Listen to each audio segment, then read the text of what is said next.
So I feel like now more than ever before, it's important that we as Christians are able to look and just point out what a true Christian looks like. And so I'm always like, man, it would be cool if we had some bullet points, right? And so I'm excited to go through Romans 12. We're just going to hit 9 through 21 and look at what are true attributes of a Christian. What is the mark of a real Christian, especially today where everybody's spiritual, whatever they want to call it.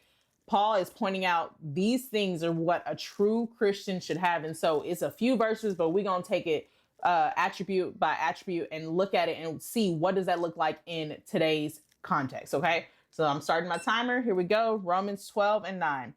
Let love be genuine. Abhor what is evil. That means to hate what is evil. And let's go back to let love be genuine.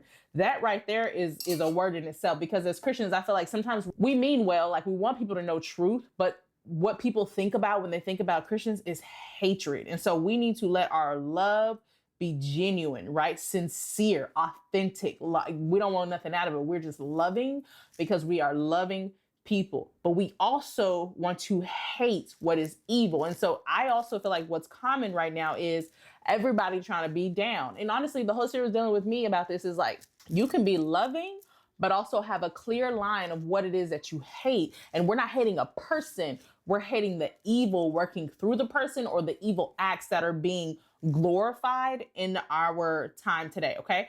Hold fast to what is good. It's the same thing. Like, don't, like, society can have you wanting to let go of things that are good, like family and all of these things, and the enemy trying to distort different things. But we don't have to hold on to that, right? I mean, we don't have to let go of that. We should hold fast to what is good. Love one another with brotherly affection. Y'all, this is the second time we done talked about love when it comes to the description of what a true Christian should look like. Love one another with brotherly affection. And I think the detail in this is like, you know, they say like blood is thicker than water, right?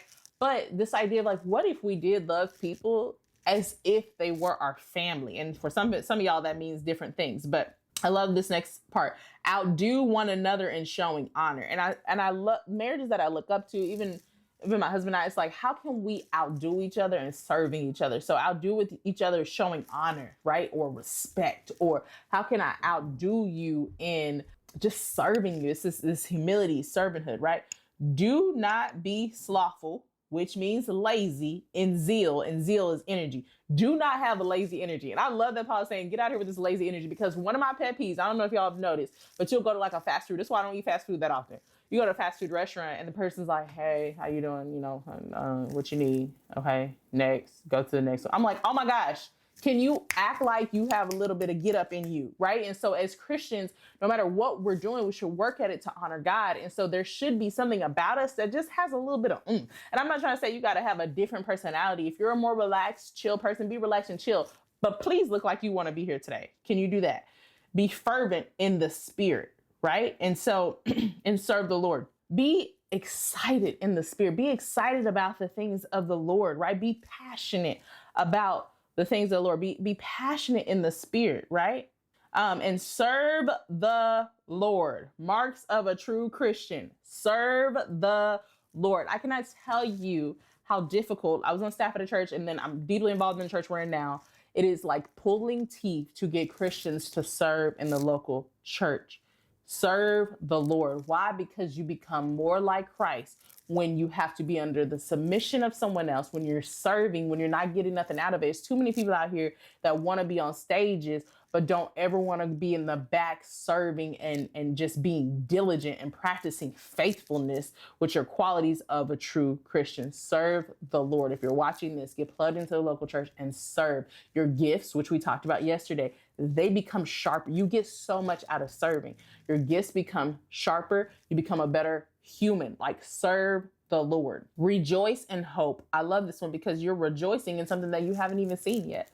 We're so excited about what God is going to do. As Christians, we should carry this level of excitement of like, man, God, I don't know everything in the future, but I know who holds the future, right? That quote. And it's like, I just have this deep excitement that no matter what happens, I'm excited to see what the Lord is going to do.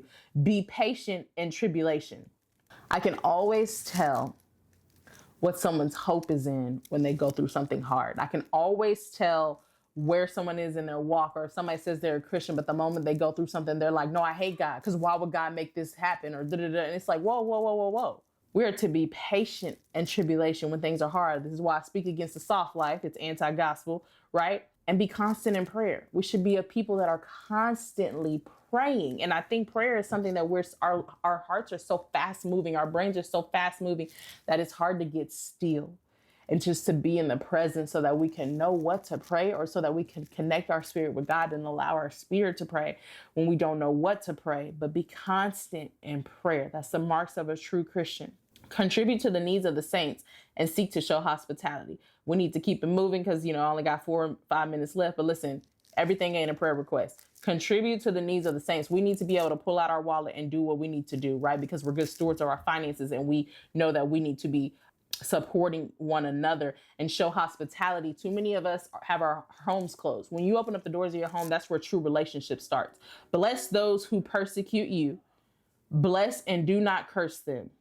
Woo, this is that backwards living that just should make us stand out from the rest as Christians. Rejoice with those who rejoice and weep with those who weep. This is where we do a poor job as Christians. Weep with those who weep. When somebody is going through a hard time, that is not the time to ghost them. Sometimes we can be moving so fast that we don't just stop to mourn with people. You don't have to have nothing deep to say. Sometimes you just need to practice the ministry of presence and be in the place with that person as they weep and they mourn. Live in harmony with one another. Do not be haughty, but associate with the lowly. This is the problem with cliques in the church. I'm just going to say it like it is. You're just there trying to be with your people that look good, or you trying to connect with people that look good. That is not the mark of a true Christian, right? Never be wise in your own sight. Repay no one evil for evil, but give thought to do what is honorable in the sight of all. If possible, so far as it depends on you, live peacefully with all. That should be our goal, is to be living in peace with all. We should not be people of drama. My circle does not consist of drama. I'm not interested in drama. I can't watch Love and Hip Hop. Drama makes me feel very uncomfortable. It's not saying I don't have hard conversations. I do have hard conversations, but someone whose life is constantly in drama, I do not partake in that.